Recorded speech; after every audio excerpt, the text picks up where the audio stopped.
ଆମ ରାଜ୍ୟ ଓଡ଼ିଶା ତାର ସଂସ୍କୃତି ପରମ୍ପରା ଓ ତାର ଧର୍ମାସ୍ଥଳୀ ପାଇଁ ଯେତେ ମହାନ, ସେତିକି ଖାଦ୍ୟ ବ୍ୟଞ୍ଜନ ପାଇଁ ମଧ୍ୟ ମହାନ ଏ ରାଜ୍ୟ। ଓଡ଼ିଶାର ଲୋକମାନେ ଖୁବ୍ ଖାଦ୍ୟପ୍ରିୟ।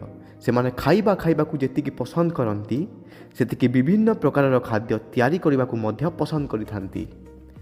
ତ ଚାଲ ଜାଣିବା ଏହି ଭିଡ଼ିଓରେ ଓଡ଼ିଶାର ବିଭିନ୍ନ ଜିଲ୍ଲାରେ ବିଭିନ୍ନ ପ୍ରକାରର ପ୍ରସିଦ୍ଧ ଖାଦ୍ୟ ବିଷୟରେ।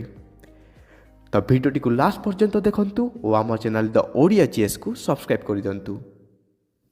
ତ ଆରମ୍ଭ କରିବା ଅନୁଗୁଳ ଜିଲ୍ଲାରୁ।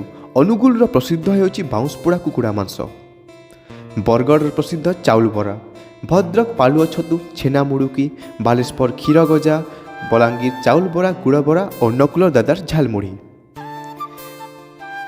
ବୌଦ୍ଧ ଜିଲ୍ଲା ଚକାପିଠା, କଟକ ଦହିବରା ଆଳୁଦମ, ସାଲେପୁର ରସଗୋଲା, ଦେଓଗଡ଼ କର୍ଟି, ଢେଙ୍କାନାଳ ବିରିବରା ରସଗୋଲା, ଗଜପତି ଚକୁଳି ପିଠା, ଗଞ୍ଜାମ ଧନୁମୁଆ, ବଡ଼ି, ଚିଙ୍ଗୁଡ଼ି, ପାମ୍ପଡ଼, ଦାନ୍ତିକିଲି, ଆଚାର, ଚହ୍ଲା ଓ ଚାରୁ, ଜଗତସିଂହପୁର ଏଣ୍ଡୁରି ପିଠା, ପାରାଦୀପ ଶୁଖୁଆ, ଯାଜପୁର ଜିଲ୍ଲା ଚଣ୍ଡିଖୋଲ ପେଡ଼ା, ଡାଲି ଗଜା, ଝାରସୁଗୁଡ଼ା ଦହି ଜିଲାପି ଓ ପେଡ଼ା, କଳାହାଣ୍ଡି କରଡ଼ି ଓ ଆମ୍ବିଲ, କନ୍ଧମାଳ ଜିଲ୍ଲା ସୁଖାଝୁରି, ପାତଲ ଘଣ୍ଟା, କେନ୍ଦ୍ରାପଡ଼ା ଜିଲ୍ଲା ରସାବଳୀ, ମାଣିକପାଟଣା ବସା ଦହି ଓ କେନ୍ଦୁଝର ଜିଲ୍ଲା ମାଲପୁଆ, ଫୁଲବଡ଼ି, ଆରିସା ପିଠା, ଖୋର୍ଦ୍ଧା ପାହାଳ ରସଗୋଲା, ଭୁବନେଶ୍ୱର କୋରା ଖଇ, କୋରାପୁଟ ଜିଲ୍ଲା ବାଲସା ପିଠା, ଅମାଟ ଶାଗ, ମାଲକାନଗିରି ଜିଲ୍ଲା ଦହି ମାଛ ଓ ସଲଭ, ମୟୂରଭଞ୍ଜ ଜିଲ୍ଲା ବାରିପଦା ମୁଢ଼ି ମାଂସ, ନୂଆପଡ଼ା ଜିଲ୍ଲା ଖଡ଼ିଆଳ ବୁନ୍ଦି, ନବରଙ୍ଗପୁର ଜିଲ୍ଲା ଗୁଣ୍ଡୁରି ମାଂସ ତରକାରୀ,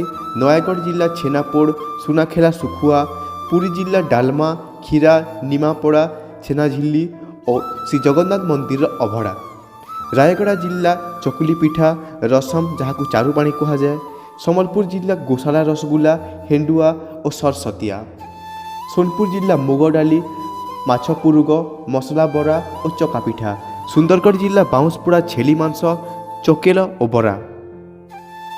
ତ ଏଇଟା ଥିଲା ଓଡ଼ିଶାର କିଛି ପ୍ରସିଦ୍ଧ ଖାଦ୍ୟ।